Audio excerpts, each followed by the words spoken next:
Hello everyone, this is Nishta and I scored 94.8% in my class 12th examinations. And this video is going to be about how you could score the same marks or even better marks in your class 12th CBSE examinations. So, firstly, we'll talk about the subjects I had in my class 12th. I had accountancy, I had business studies, I had economics, English, and computer science in my class 12th. So, firstly, we'll talk about business studies. तो business studies में हम तीन चीज़ों के बारे में बात करेंगे। पहला कि हम चीज़ों को मेमोराइज़ कैसे करें, याद कैसे करें कॉन्सेप्ट्स को। दूसरा, हम उनको रिकॉल कैसे करें लंबे टाइम तक एक कॉन्सेप्ट को, या इतने सारे फीचर्स हैं, लिमिटेशंस हैं, एडवांटेजेस हैं, इनको याद कैसे रखें। तीसरा, हम पेपर्स कौन से प्रैक्टिस करें, जो कि तो पहला हम बात करते हैं मेमोराइज़ करने के बारे में। जब हम पहली बार चीज़ों को याद करें तो हम कैसे याद करें। तो बहुत ही बड़ा एक मिसकंसेप्शन है कि हमें सिर्फ लिख लिख के चीज़ें याद होती हैं। मैंने बहुत लोगों से सुना है कि अगर तुम्हें चीज़ों को बहुत टाइम तक याद करना है तो आपको लिखना ही पड़ेगा। That's not completely right. सबका अपना अपना तरीका होता है याद करने का। मुझे पर्सनली बोल बोल के ही याद होता है। मैंने जितनी बार भी नोट्स बनाने की कोशिश करी है, मैंने अपनी ज़िंदगी में कभी नोट्स नहीं बनाए हैं। मैंने ट्वेल्थ में ट्राई किया था बिकॉज़ मैंने बहुत लोगों से सुना था कि नोट्स बना के लिख लिख के याद होता है, ऐसे याद नहीं होगा, you will eventually forget everything. तो मैंने इन्फ्लुएंस में आके नोट्स बनाना स्टार्ट किया। मैंने प्लानिंग, ऑर्गेनाइजिंग, स्टाफिंग जैसे चैप्टर्स के नोट्स भी बनाए। लेकिन मैंने रियलाइज़ किया कि मैंने उन नोट्स को कभी देखा ही नहीं। तो आपको आइडेंटिफाई करना है कि आपको कैसे याद होता है। ये आइडेंटिफाई कैसे होगा? जब मैंने लिख लिख के देखा, लिख लिख के चीज़ों को याद करने की कोशिश की, तो मुझे ये रियलाइज़ हुआ कि मैं एक बार तो लिख रही हूँ, लेकिन मैं उन चीज़ों को कभी दोबारा पढ़ ही नहीं रही हूँ उसमें से। मैं अपने नोट्स को दोबारा कभी पढ़ ही नहीं रही हूँ। एंड अगर मैं कोई चीज़ लिख रही हूँ, तो जैसे जैसे मैं वो चीज़ लिख रही हूँ, मुझे ये लग रहा है बार बार कि ये मैं टाइम वेस्ट कर रही हूँ, ये मैं टाइम वेस्ट कर रही हूँ, मैं क्यों लिख रही हूँ, मैं क्यों लिख रही हूँ, मुझे बोल के याद हो तो रहा है, तो मैं क्यों लिख रही हूँ। तो मैंने इवेंचुअली हटा दिया। मैंने लिख लिख के याद नहीं किया, मैंने लोगों की बात नहीं मानी कि सिर्फ लिख लिख के याद होता है। तो अगर आपको बोल बोल के याद नहीं होता है तो वो भी आपको रियलाइज़ हो जाएगा। अगर आप बार बार बोल रहे हो एंड अगले दिन आपने वही चीज़ खोल के देखी, अब सपोज़ आपने फीचर्स ऑफ प्लानिंग याद किया, ठीक है, और अगले दिन आपने उसको रिवाइज़ किया, तो आपको कुछ भी याद नहीं आया। तो दैट मीन्स कि मे बी आपको लिख लिख के याद होता है और आपको बोल बोल के याद नहीं होता है। तो आपको आइडेंटिफाई करना पड़ेगा कि आपका मेथड कौन सा है and stick to that. Okay, twelfth is not something जिसमें आपको एक्सपेरिमेंट्स करने की ज़रूरत है। You don't have to do experiments. Okay, अगर आपको कोई चीज़ समझ आ रही है, just accept that and follow that. Okay, experiments हम बाद में कर सकते हैं, बट अभी हमें जिस चीज़ से हमें बेस्ट रिजल्ट्स मिल रहे हैं, हमें उसी को फॉलो करना है। ओके, अब आप जब पेपर सॉल्व करोगे तो मैंने क्या किया था, मैंने पूनम गांधी के बैक क्वेश्चंस प्रैक्टिस किए थे एंड सारे प्रैक्टिस किए थे। एंड लास्ट में, बिल्कुल लास्ट में, जब आई गेस जनवरी दिसंबर जनवरी के टाइम पे मैंने पेपर्स प्रैक्टिस स्टार्ट किया था। तो मैंने ना पेपर्स खरीदे थे लाइंस वाले, बस जो एक एक रुपए के आते हैं आई गेस। तो मैंने वो वाले भी नहीं खरीदे थे जो एग्जैक्ट सीबीएसई की तरफ से आते हैं, वो भी मैंने नहीं खरीदे थे। मैं ऐसी स्टेशनरी पे जाती थी एंड एक एक रुपये वाले पेपर खरीद के लाती थी एंड मैं उस पर पेपर सॉल्व करती थी। एंड मैंने कहीं कोई किताब नहीं खरीदी थी, मैंने कोई कोचिंग नहीं ली थी बिजनेस स्टडीज़ की। आई गेस उसमें ज़रूरत भी नहीं होती है, लोग नहीं लेते हैं, बट हाँ, मैंने कोई किताब भी नहीं खरीदी थी। मैंने सिर्फ और सिर्फ क्वेश्चंस निकाले थे, previous year questions, and marking scheme निकाली थी। एंड मैंने बहुत ही एक अच्छी चीज़ करी थी जो मुझे अब रियलाइज़ होती है, अगर मैं नहीं करती तो मेरे मार्क्स और कट जाते। तो मैंने क्या किया था, अगर मैं कोई पेपर प्रैक्टिस कर रही हूँ और मैं उसको बुक से नहीं, कहीं से भी नहीं, सिर्फ मार्किंग स्कीम से एग्जैक्ट वैसे ही चेक करूँगी। एंड अगर मैंने कोई पेपर सॉल्व नहीं भी किया है तो भी मैं मार्किंग स्कीम बस रीड करती थी कि अच्छा ये क्वेश्चन है, ओके, अब इसका क्या आंसर होगा मेरे हिसाब से और क्या आंसर है मार्किंग स्कीम में। मार्किंग स्कीम के हिसाब से ही आपके आंसर चेक होंगे। तो you have to make sure कि जो आप सोच रहे हो मार्किंग स्कीम भी वही बोल रही है। तो ये बहुत ही एक अच्छी चीज़ मेरे को रियलाइज़ हुई थी बाद में, जो कि मैंने की थी। आप भी ट्राई कर सकते हो। Now talking about economics. Economics में दो पार्ट्स हैं, IED and macro economics. Firstly will talk about IED. अब आईईडी में भी it's a story, it's like a story. आप एक जगह से स्टार्ट करते हो एंड एक जगह पे एंड करते हो, तो it's like a story. And जो भी आपको कहता है कि आपको बार बार याद करने से you you can revise, you can memorise all of that, it's not true. आपको रिकॉल करना ही पड़ेगा। आप सिर्फ याद करते जाओगे और देखते जाओगे तो you will just and up forgetting things, right. एक पॉइंट रह गया या कुछ तो रह गया बीच में से, इतना इतना याद है और इतना इतना मैं भूल गई, ऐसा होगा आपके साथ। तो अगर आपको ये नहीं चाहिए, अब आईडी में आप चीज़ें बना के लिख सकते हो, इट्स ऑल राइट, बट कुछ चीज़ें आपको सेम एग्जैक्ट लिखनी पड़ेंगी, ओके। तो पॉइंट्स जो भी लिखे होते हैं, हेडिंग्स, सब हेडिंग्स, वो आपको याद करने पड़ेंगे। उसके लिए आप क्या करोगे, पहले एक बार रीड करोगे बोल बोल के या लिख लिख के, जैसे भी आपको याद होता है, इट्स फाइन। एंड उसके बाद आप क्या करोगे, वही सेम बिजनेस स्टडीज़ वाली टेक्निक आप उसको रिकॉल करने की कोशिश करोगे जो आपने पिछले दिन पढ़ा था, ओके। एंड जो दूसरी चीज़ आप करोगे कि you'll make a notebook sort of a thing, notebook कह लो या कुछ भी कह लो, जिसमें यूल स्टार्ट विद सबसे अर्लीस्ट डेट और सबसे लास्ट वाली डेट, एंड उसके इवेंट्स आप लिखते जाओगे। तो इससे क्या होगा कि लास्ट मोमेंट पे, अभी तो आपको रियलाइज़ नहीं होगा, जब बोर्ड्स का टाइम आएगा तो आपको रियलाइज़ होगा कि आपने ये कितना ही अच्छा काम किया है कि अब आपके पास, अब आपको बुक में नहीं ढूंढना पड़ रहा है कि मुझे ये याद करना है, इसका नाम याद करना है, इसकी डेट याद करनी है, आपके पास सब कुछ लिखा हुआ होगा एक जगह पे।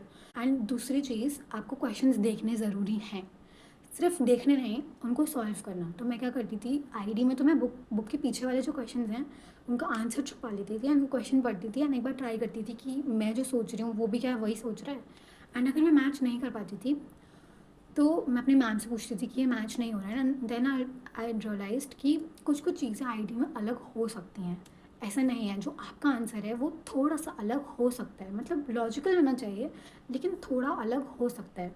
पॉइंट्स आपको सेम रखने हैं लेकिन उसके अंदर का कंटेंट अगर थोड़ा सा अलग भी है तो इट्स फाइन, कीवर्ड्स आपको सेम रखना है लेकिन। तो मैं हमेशा मैच करने की कोशिश करती थी कि जो मैं सोच रही हूँ आंसर भी वही कह रहा है। एंड आईडी में भी मैंने पूरे मैक्रो का ही पेपर लगाए थे, आई गेस मैंने 10 क्वेश्चन पेपर्स कुछ लगाए थे इकोनॉमिक्स में, 10 से ज़्यादा लगाए थे। तो मैंने उसके भी प्रीवियस ईयर क्वेश्चंस ये लगाए थे। Now talking about macro economics is a very conceptual subject. तो अगर आपको कॉन्सेप्ट्स ही क्लियर नहीं है तो आप क्वेश्चंस नहीं कर सकते। तो इट इज़ वेरी इम्पोर्टेंट कि आप कॉन्सेप्ट्स स्ट्रॉन्ग रखो। अब मेरी जो इकोनॉमिक्स की टीचर थी, she was very good and वो बहुत अच्छा पढ़ाती थी। तो अगर ऐसा नहीं है तो आप यूट्यूब पे भी रेफ़र कर सकते हो तानिया मुंजाल मैम को। She is a great teacher and आप उनसे पढ़ सकते हो, एंड वो बहुत अच्छे से समझा देती हैं चीज़ें, तो आप उनको रेफ़र कर सकते हो। सुनील पांडा सर को भी आप रेफ़र कर सकते हो, वो भी बहुत अच्छा पढ़ाते हैं। तो आप उनसे कंसेप्ट्स क्लियर कर सकते हो, एंड जब तक आपने कंसेप्ट्स क्लियर नहीं किए हैं आप क्वेश्चंस नहीं कर पाओगे। तो मेक श्योर कि आपके कंसेप्ट्स मैक्रो इकोनॉमिक्स में क्लियर हैं, वरना आप क्वेश्चन सॉल्व नहीं कर पाओगे। क्योंकि इकोनॉमिक्स में कभी भी डायरेक्ट क्वेश्चंस नहीं आते हैं, वो आपसे डायरेक्टली नहीं पूछ लेंगे कि ये क्या है, एक्सप्लेन करो। ऐसा बहुत कम होता है, बहुत ही रेयरली होगा कि वो आपसे डायरेक्ट क्वेश्चन पूछ लेंगे, बट ऐसा नहीं होता है। तो मैक्रो इकोनॉमिक्स में इट इज़ वेरी इंपॉर्टेंट कि आप बहुत सारे क्वेश्चन सॉल्व करो, एंड स्पेशली नेशनल इनकम और ADAS एंड BOP जैसे चैप्टर्स, फॉरेन एक्सचेंज जैसे चैप्टर्स। आप फॉरेन एक्सचेंज में you have to make sure कि आपके कंसेप्ट्स बहुत क्लियर हो, बिकॉज उसमें कन्फ्यूजन होता है, मुझे भी हुआ था बहुत ज़्यादा कन्फ्यूजन। तो you have to make sure कि उसके कॉन्सेप्ट्स क्लियर हों। इवन NI की भी, NI के आप वीडियोस देख सकते हो, छोटे ट्रिक्स देख सकते हो कि न्यूमेरिकल्स कैसे सॉल्व होंगे। एंड मैं एक टिप देती हूँ तक, बट इफ़ यू आर थोड़ा सा स्केर्ड ऑफ न्यूमेरिकल्स तो आप क्या कर सकते हो, प्रिकॉशंस एंड स्टेप्स ये वाली चीज़ें याद कर सकते हो डिफरेंट मेथड्स की ऑफ NI, कि आप इनको मिस मत करना, इनको ज़रूर याद कर लेना। आप न्यूमेरिकल्स भी प्रैक्टिस करो, but steps and precautions of NI, ये जो डिफरेंट मेथड्स हैं वो ज़रूर याद कर लेना। And that's about economics. Now coming to accountancy. अब अकाउंटेंसी में एक बहुत ही बड़ा एक वो है कि अगर मेरे प्री बोर्ड्स में बहुत कम मार्क्स आ रहे हैं तो मे बी मेरे बोर्ड्स में भी बहुत कम मार्क्स आएंगे। I scored 40 in my pre board and I score 95 in my accountancy board examination. And उसमें भी एक क्वेश्चन, एक जो MCQ था वो मेरा ऐसे मिस हुआ था कि मैंने पूरा पढ़ा ही नहीं। उसमें कोई और मेथड ऑफ गुडविल था, मैंने किसी और मेथड से निकाल के, एंड मैंने 3 लाख लिखा है। पता नहीं मुझे दिमाग में क्या आया, मैंने उसको मतलब काट के 30,000 कर दिया and 3 lakh was the answer. तो मेरा ऐसे 1 मार्क ऐसे क्या था। तो अकाउंटेंसी में अगर आपके बहुत कम मार्क्स आ रहे हैं प्री बोर्ड्स में, तो आप प्लीज़ होप्स मत छोड़ना कि आपके कम आएंगे बोर्ड्स में, एंड मैं छोड़ ही देता हूँ अभी, अकाउंट्स मुझसे हो ही नहीं रही है, तो ऐसा मत करना प्लीज़, ओके। एंड कभी भी प्रैक्टिस मत छोड़ना, बिकॉज अकाउंटेंसी प्रैक्टिस से ही आएगी। एंड चलो आपने बहुत सारी प्रैक्टिस करी है, स्टिल आपके मार्क्स नहीं आ रहे हैं, तो एक बहुत ही बोनस टिप है कि लास्ट के मंथ में, जनवरी के बाद, जनवरी में ही आपको पेपर्स प्रैक्टिस करने हैं। अगर आप बिजनेस के नहीं कर रहे हो, इट्स फाइन, लेकिन अकाउंटेंसी के पेपर्स ने ही मुझे बचाया है, आई वुड टेल यू। वरना मेरे नहीं आ पाते मार्क्स, आई नो दैट, क्योंकि मुझे पता चला कि पेपर एक्चुअली में कैसा आता है एंड पेपर का लेवल क्या होता है। तो अगर आप अकाउंटेंसी में क्वेश्चन सॉल्व नहीं करोगे, पेपर सॉल्व नहीं करोगे, तो आई डोंट थिंक सो कि अगर आपके प्री बोर्ड में कम मार्क्स आ रहे हैं तो आप एस कर सकते हो अकाउंटेंसी को। You have to do papers and CBSE के ही पास ईयर पेपर्स, एंड आपको कोई बुक नहीं खरीदनी है, इट्स फाइन। अगर आप टीएस कर रहे हो, आप टीएस कर सकते हो, डीके कर रहे हो, डीके कर सकते हो, इट्स फाइन। मैंने कोई और बुक नहीं करी थी, मैंने सिर्फ डीके कोयल करी थी, एंड मैंने सिर्फ पेपर्स करे थे, बट मैंने पेपर्स बहुत सारे करे थे, एंड मैं 3 घंटे का ही टाइमर लगाती थी, 3 घंटे का भी नहीं, एक्चुअली 2 घंटे का लगाती थी कि मुझे अंदर टाइम के अंदर पेपर करना है। तो मैं वही बैठ जाती थी लेके और लैपटॉप पे एंड सॉल्व करती थी पेपर्स। एंड मेरा पहले जो टेस्ट था उसमें भी अपने प्रैक्टिस टेस्ट में भी 50s में मार्क्स आए थे, एंड मैंने जो लास्ट पेपर सॉल्व किया था अकाउंटेंसी के बोर्ड से 3-4 दिन पहले, उसमें मेरे 76 मार्क्स आए थे आउट ऑफ 80। तो इतना बड़ा गैप आपको खुद दिखेगा, बिकॉज आपको रियलाइज़ होगा कि कैसे टाइप के क्वेश्चंस आ रहे हैं एंड कैसे टाइप के क्वेश्चंस रिपीट हो रहे हैं बार बार, तो किस पे ध्यान देना है एंड किस पे नहीं देना है। And talking about shares and debentures वाली बुक, वो बहुत लोगों को डिफ़िकल्ट लगती है, तो अगर आपको वो डिफ़िकल्ट लग रही है तो आप सुनील सर की एक वीडियो है शॉर्ट ट्रिक्स वाली, उसको रेफ़र कर सकते हो। मैंने ये देखा है कि एक केस स्टडी आती है 6 मार्क्स की, जो उनकी शॉर्ट ट्रिक से बहुत ही ईजिली सॉल्व हो गई थी, एंड मेरा बहुत टाइम बचा था उससे। तो आप वो वीडियो एक बहुत ही अच्छे से रेफ़र कर सकते हो एंड उसको अच्छे से कर सकते हो, एंड उसके लिए आप अलग से एक पेपर लो एंड उसमें वो सारी शॉर्ट ट्रिक्स लिख लो एंड उसको अच्छे से समझ लो कि ये कैसे हो रहा है, because that is very important. वो बहुत काम आती हैं एक्चुअली, एंड सीयूईटी में भी वो बहुत काम आती हैं, तो आप वो ज़रूर देखना। एंड उसके अलावा अगर आपको शेयर्स एंड डिबेंचर्स थोड़ा ज़्यादा ही डिफ़िकल्ट लग रहा है, बिल्कुल ही समझ में नहीं आ रहा है, तो वो आप लास्ट में कर सकते हो आप उसको, बट उसके लिए आपको पार्टनरशिप बहुत अच्छे से करनी पड़ेगी, बिकॉज उसके लिए आपको उसको कॉम्पनसेट करना पड़ेगा। नाउ टॉकिंग अबाउट इंग्लिश, तो इंग्लिश में भी मेरे प्री बोर्ड्स में अच्छे मार्क्स नहीं आए थे, and I was so dishearten, because मैंने अपनी 10th आईसीएसई से करी है, and being an ICSE student CBSE में इंग्लिश में इतने गंदे मार्क्स लाना was a shame for me, was so shameful for me.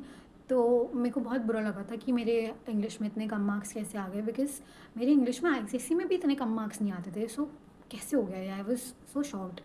तो मैंने क्या किया था लास्ट में, हमारे को इंग्लिश में बहुत दिन की छुट्टी मिली थी, तो मैंने उसमें पहले तो बिजनेस एंड इकोनॉमिक्स ही पढ़ी थी, बट लास्ट में जब लास्ट के दिन बचे थे तो मैंने पेपर करे थे उसके भी, इंग्लिश के भी।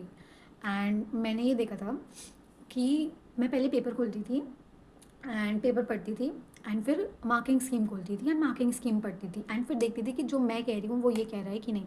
मैं आपको बता रही हूँ कि अगर आप ये हर सब्जेक्ट में कर लोगे, आप ये रियलाइज़ करोगे कि आपके कितने मार्क्स सिर्फ इसकी वजह से बढ़े हैं कि आपने मार्किंग स्कीम के हिसाब से आंसर लिखे हैं एंड आपने मार्किंग स्कीम को रेफ़र किया है जो सीबीएसई ऑफिशियली रिलीज़ करता है। तो मेक श्योर कि आप हर सब्जेक्ट में मार्किंग स्कीम देख रहे हो, एंड आप वीडियोस देख सकते हो। ग्रैंड अकेड एक बहुत ही अच्छा चैनल है, मैंने उनको रेफ़र किया था, एंड अब उससे जो भी राइटिंग सेक्शन है वो अच्छे से सब समझ सकते हो। That is very easy. आपको सिर्फ कुछ ही चीज़ें चेंज करनी होती हैं, आपको सिर्फ कुछ लाइंस हैं जो रिपीट होती हैं बार बार, जो आपको रटनी होती हैं, तो वो आप रट के एंड बाकी सब आप अपने हिसाब से बना के लिख सकते हो राइटिंग सेक्शन में लिख सकते हो। एंड लिटरेचर के लिए अब मैंने एक वीडियो देखी थी जिसमें वो सिखा रहा था कि 5 मार्क्स वाला आंसर कैसे लिखना है, तो वो भी आप रेफ़र कर सकते हो। आपको 5 मार्क्स वाला आंसर ऐसे लिखना है कि आपको पहले इंट्रोडक्शन लिखना है कि उस टॉपिक के बारे में क्या बात हो रही है, वो कौन सा चैप्टर है, उसका राइटर कौन है, एंड उस जो भी क्वेश्चन है उसमें क्या बात हो रही है, उसमें क्या पूछा हुआ है, वो आप लिख सकते हो। उसके बाद आपको बॉडी लिखनी है, आपको एक्सप्लेन करना है जो भी पॉइंट्स हैं, जो भी डिफरेंसेस हैं, जो भी हैं। पॉइंट्स में नहीं लिखना है, लेकिन आंसर पैराग्राफ में ही लिखना है। बट उसको भी आप अपने दिमाग में से याद कर सकते हो कि अच्छा ये पॉइंट्स हैं और ये मुझे फिट करने हैं इतने से पैराग्राफ, एंड लास्ट में आप कंक्लूजन लिखते हो। तो इस तरीके से अगर आप आंसर लिखोगे तो आपके मार्क्स नहीं कटेंगे। And that was all about English. Now talking about computer science. अब कंप्यूटर साइंस में आई स्कोर्ड 89 on 100, तो I am no one to say anything about computer science because computer has always been my weakest subject since I was in class 10th। तब मैंने जावा पढ़ी थी and अब मैंने Python पढ़ी थी, एंड आई जस्ट रियलाइज़ कि मेरे जावा से भी कम मार्क्स आए हैं पाइथन में। मेरे जावा में 93 मार्क्स आए थे इन 10th एंड अभी मेरे 89 आए हैं, तो इट्स अ शेम। तो I can just tell you my mistakes जो मुझे रियलाइज़ होती हैं कि मुझे करनी चाहिए थी कंप्यूटर में, मैंने नहीं की। फर्स्टली कि मैंने कंप्यूटर को बहुत ही लाइटली लिया कि ये क्या ही है, ये तो बहुत ही ईजी है, मैंने तो जावा पढ़ी हुई है। तो आपको ये नहीं करना है, आपको कंप्यूटर लाइटली नहीं लेनी है। सेकेंडली आपको आपको उसमें भी ये देखना है कि कैसे टाइप के क्वेश्चंस आ रहे हैं। मैंने सब में पेपर सॉल्व किए एंड बस कंप्यूटर में ही पेपर सॉल्व नहीं किए, जो कि मेरी एक गलती थी। मैंने बहुत लास्ट में एकदम 2-3 दिन बचे थे तब मैंने पेपर्स देखे, एंड तब मुझे रियलाइज़ हो चुका था कि मेरा कुछ नहीं हो सकता। तो मैंने सही से प्रैक्टिस नहीं करी थी एंड मैंने बेसिक्स पे कभी ध्यान नहीं दिया। मेरा प्रोग्राम हमेशा सही बनता है, उसका लॉजिक बिल्कुल सही है, लेकिन बेसिक गलती हो जाती है। तो आपको बेसिक्स पे ध्यान देना है। जैसे मैंने गलती करी थी कि जब आप फाइल हैंडलिंग में CSV फाइल्स में राइटर ऑब्जेक्ट बनाते हो तो आपको उसके अंदर आई गेस फाइल का ऑब्जेक्ट का नाम लिखना होता है, एंड मैंने वो मिस कर दिया 2 जगह पे, जहाँ पे मेरे आई गेस 2 नंबर या 1 नंबर तो कटा ही होगा, एंड आउटपुट मैंने गलत निकाल दिया। तो आपको आउटपुट क्वेश्चंस बहुत सारे प्रैक्टिस करने हैं because that is very important. Output question ज़रूर आते हैं, 3 मार्क्स में तो आते हैं, 3 मार्क का एक तो ज़रूर आता है। तो आपको वो आउटपुट पे तो बहुत ज़्यादा ध्यान देना है एंड आपको बहुत सारे आउटपुट क्वेश्चन सॉल्व करने हैं, जो कि मैंने बिल्कुल भी नहीं करे थे। एंड ये बहुत इंपॉर्टेंट है कि आप आउटपुट क्वेश्चन सॉल्व करो एंड आप MySQL पे ध्यान दो, एंड उसके अलावा बेसिक्स पे ध्यान दो। जो भी वो जैसे कनेक्टिविटी वाला चैप्टर है उसमें भी जो कुछ लाइंस जो हैं वो फिक्स्ड होती हैं, जो आपको लिखनी है हर प्रोग्राम में। तो आपको मेक श्योर करना है वो परफेक्टली आपको याद हो। अगर उसमें ही गलती हो जाएगी तो देर आर चांसेस कि आपके मार्क्स वहीं पे बहुत ज़्यादा कट जाएँ, क्योंकि मैंने ऐसा सुना है कि कंप्यूटर में बहुत बड़ी बड़ी गलतियों के ज़्यादा नंबर नहीं कटते हैं, लेकिन छोटी छोटी गलतियों के बहुत सारे नंबर कट जाते हैं। तो you have to make sure कि आपसे वो छोटी छोटी गलतियाँ ना हों, जो कि मैंने की थी अपने पेपर में। तो ये छोटी छोटी चीज़ें हैं जो आप कंप्यूटर में ध्यान दे सकते हो। And now I would give you some last minute tips जो कि आप हर एग्ज़ाम में फॉलो कर सकते हो। पहला, आपको एक मिस्टेक नोटबुक बनानी है अपनी अकाउंटेंसी की, जिसमें जो भी कॉन्सेप्ट्स आप बार बार भूल रहे हो सिर्फ वो लिखोगे, या जो जो आप गलत कर रहे हो बार बार सिर्फ वो लिखोगे। दूसरा, आप किसी भी अपने टेस्ट को लाइटली नहीं लोगे अकाउंटेंसी में, कि जिससे आपको रियलाइज़ होगा कि एग्ज़ाम में कैसे टाइप के क्वेश्चन आते हैं। तीसरा, जब भी आप पेपर अटेम्प्ट कर रहे हो, मॉक टेस्ट दे रहे हो अपने घर पे, तो आप ऐसा सेटअप बनाओ कि असली में आपका पेपर चल रहा है। टेबल रखो, चेयर रखो, पेपर रखो, पेन रखो। आई वुड रिकमेंड कि आप नोटबुक पे नहीं पेपर पे सॉल्व करो। इवन अगर आपके पास आप नहीं जा सकते हो स्टेशनरी पे पेपर्स लेने, तो आप इतना कर सकते हो कि आप कॉपी के पेजेस फाड़ लो, लेकिन आप पेपर पे सॉल्व करो, बिकॉज वहाँ पे कॉपी नहीं होगी, वहाँ पे पेपर ही होगा। तो आप पेपर पे सॉल्व करो एंड मेक श्योर कि आप उससे, जैसे 3 घंटे का टाइम है तो उससे कम ही टाइम रखो पहले स्टार्टिंग में, बिकॉज उससे क्या होगा, आपको टाइम मैनेजमेंट समझ में आएगा, आपके दिमाग को रियलाइज़ हो जाएगा कि इतना ही टाइम है, 3 घंटे नहीं है। ठीक है, मेरा अकाउंटेंसी का पेपर आई गेस 50 मिनट्स पहले हो गया था, बिकॉज मैंने हमेशा स्टार्टिंग से आई मेड श्योर कि 3 घंटे का टाइम मैं नहीं रख रही हूँ, और मैं अपने दिमाग को समझा रही हूँ कि 3 घंटे का टाइम भी नहीं है, आपको रिवाइज ज़रूर अच्छे से करना है।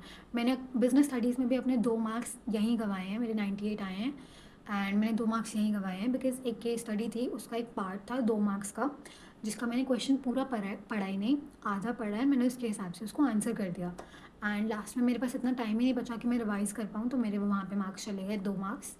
एंड बस और टिप, मैं हर बोर्ड में आपको एक टिप दूँगी कि आप जब भी MCQ अटेम्प्ट कर रहे हो तो आप एक लाइन ज़रूर छोड़ो। जब भी आपको कोई कह रहा है ना कि लाइन छोड़नी है, उसको सीरियसली लो, बिकॉज मैंने लाइन नहीं छोड़ी थी एंड मैंने उस चक्कर में एक MCQ मिस कर दिया। मैंने सोचा था कि मैं लास्ट में आके करूँगी, एंड मैंने लास्ट में देखा भी था कि शायद कुछ रह गया है, बट क्योंकि वहाँ पे लाइन नहीं छोटी हुई थी एंड वो बहुत ही ऐसे छोटा सा दिख रहा था, तो मिस हो गया वो। अब लाइन ज़रूर छोड़ना MCQ में, and that is all. So that is all for today, and Please subscribe to my channel, like this video.